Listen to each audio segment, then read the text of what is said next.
And former special counsel Robert Hur testifying today before the House Judiciary Committee. Democrats on that panel accusing the attorney of political bias, while Republicans highlighting possible crimes committed by President Biden. Our Washington correspondent Luis Martinez has more. Robert Hur's testimony today at the House Judiciary Committee is his first time speaking publicly on his report on President Biden's handling of classified materials. Let's remember that Robert Hur's report on President Biden's handling of classified materials resulted in no charges against the president. During his opening remarks, Chairman Jim Jordan summarized his reasoning for the need for Tuesday's hearing. Joe Biden broke the law. But because he's a forgetful old man who would appear sympathetic to a jury, Mr. Hur chose not to bring charges. It is important to note that Robert Hur appeared before the House Judiciary Committee today as a private citizen, as he no longer works for the Justice Department. Congressman Gerald Nadler, the ranking Democratic member of the House Judiciary Committee, dismissed Robert Hur's testimony before it even began. This was a Republican hit job. Remember, Bob Hur is the same individual who wrote for Bob Barr the false summary of the Mueller report. Democrats in the committee repeatedly made statements alluding to former President Trump. This, my friends, this is a memory test. But it's not a memory test for President Biden. It's a memory test for all of America. Do we remember fascism? That's what all of this is about. It's about trying to pull the wool over the eyes of America. Robert Hur's special report on President Biden's handling of classified materials drew attention for its comments on the president's mental acuity. But the report also highlights that the president willfully retained classified materials. My team and I conducted a thorough, independent investigation. We identified evidence that the president willfully retained classified materials after the end of his vice presidency when he was a private citizen. After 5 hours of testimony, Robert Hur concluded by saying that his remarks on the president's mental acuity were necessary, accurate, and fair, and that he did not exonerate the president with his report. Reporting from Washington, D.C., Luis Eduardo Martinez, NTD News. So the question remains, will today's hearing on special counsel Robert Hur's report ultimately help the Republican-led impeachment inquiry into President Biden?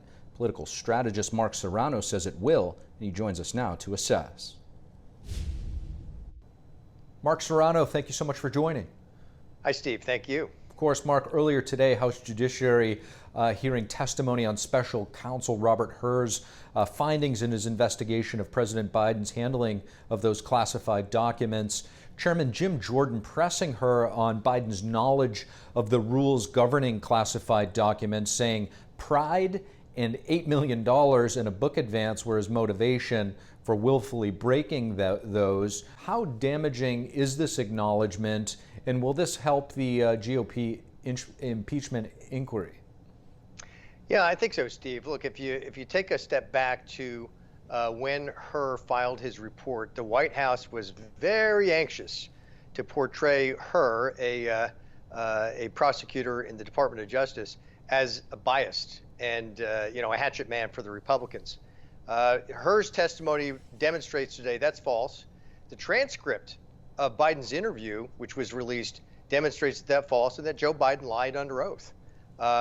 And so what we are seeing here is demonstrated proof that there is a two-tiered system of justice, that there is a different standard for Donald Trump in his classified document case and Joe Biden in his classified document case.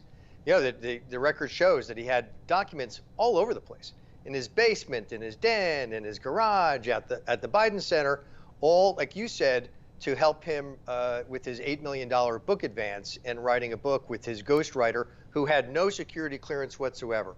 I think we're demonstrating a couple of things: that Joe Biden lied under oath, that there's a double standard with Donald Trump. I think all of this will definitely be a benefit to the impeachment inquiry being conducted by the Republicans now. Biden's age, however, made up very little of Hur's report, but it was the basis of Hur not recommending prosecution, portraying Biden as a well-meaning elderly man with a poor memory, which could prove problematic in convincing a jury. In the hearing today, Democratic ranking member Jamie Raskin referenced the president's performance in his State of the Union address and that he is of sound mind. Will the State of the Union address that the president just gave help or hurt his case? Oh, it helps with his base. Look, Joe Biden is a base candidate. If he doesn't turn out his entire base in force, he loses. It's going to take a little more than just his base, but that's what he's going for. That's what he did in the State of the Union address, was appeal to his base. Doesn't appeal to a broader array of Americans because it was this divisive, angry delivery that he showed us in his State of the Union. And interestingly, Hur proves that Biden met the standard for criminal prosecution. And then he used this senile cooperator standard or theory that says, well, he was guilty of a crime, but it's not going to. We're not ultimately going to be able to convict him in a court of law because people have too much sympathy for his senile state.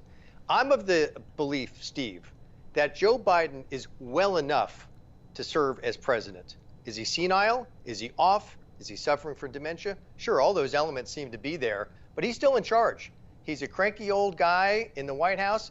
It's why the Afghanistan withdrawal was such a disaster, because nobody could say no to him. He's got this attitude that says, I waited 50 years for this job. Nobody's going to take it away from me. So we've got very interesting dynamics. The Democrats are running cover today with Hur. And the State of the Union address, I think, will ultimately hurt Biden with independent voters because it's not the America they believe in. This. Mark, to your previous point, Biden was visibly angry at Hur's report when it was first released. However, he's now making light of his age to leverage it in his new campaign ad. I want to play a clip and get your reaction. Look, I'm not a young guy. That's no secret. Look, I'm very young, energetic, and handsome. What the hell am I doing this for? Will this little bit of levity here convince the American people that he's up for another 4 years? I knew Ronald Reagan, and Joe Biden, you are no Ronald Reagan. Reagan was able to, in a classic debate comment against Walter Mondale, talk about age and that he won't use the inexperience and youth of his opponent against him in this election. Joe Biden cannot get away with levity and laughing it off. Really, Steve, it's not about age.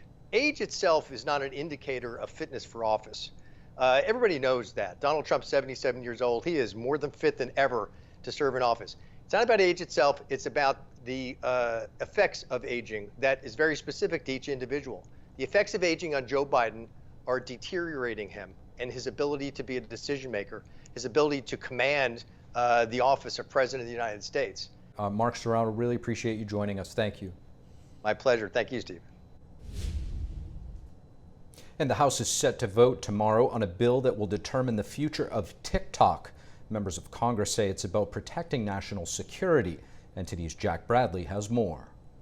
Members of Congress were just briefed about a bill that they'll be considering tomorrow that would essentially push the Chinese Communist Party's influence out of TikTok. It would force TikTok to divest from China-owned company ByteDance. Now, while members of Congress were still on the fence about the bill, they did raise concerns about the Chinese Communist Party accessing this user data that TikTok has and changing the content that Americans can see. Take a look. In this case, you've got a privately held company that is heavily owned by the Chinese Communist Party, so that's a problem. Certainly the idea that Communist China can have access to data is a threat. What to do here is be very thoughtful and deliberate on balancing the need to force the divestiture from TikTok without granting any authority to the executive branch to regulate content or go after any American company. The overwhelming issue here is, do we protect our national security? Who controls the algorithm, controls all of it. Hong Kong and Uyghurs, but the Tibetans have their information not only suppressed on TikTok, but also misinformation on TikTok. A TikTok report released by the Office of the Director of National Intelligence yesterday found that the Chinese regime used TikTok to influence the 2022 midterm elections from both parties, and that they may do the same in 2024. Since the bill came out, TikTok has been lobbying its 170 million users in the U.S. to contact their representatives and push back against the bill.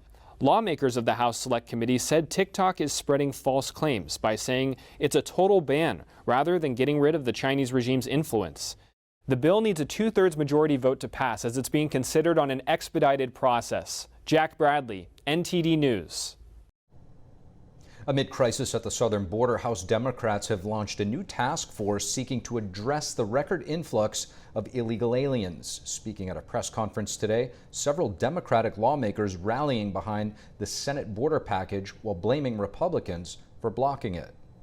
I think it's important for Democrats to talk about strong border security and still be respectful of immigrants' rights and values. I, for one, support the solution that was proposed in the Senate. I'll support any bipartisan compromise that will actually get this issue addressed. It can be done, but we need Republicans to stop talking about the problem and acting to deliver.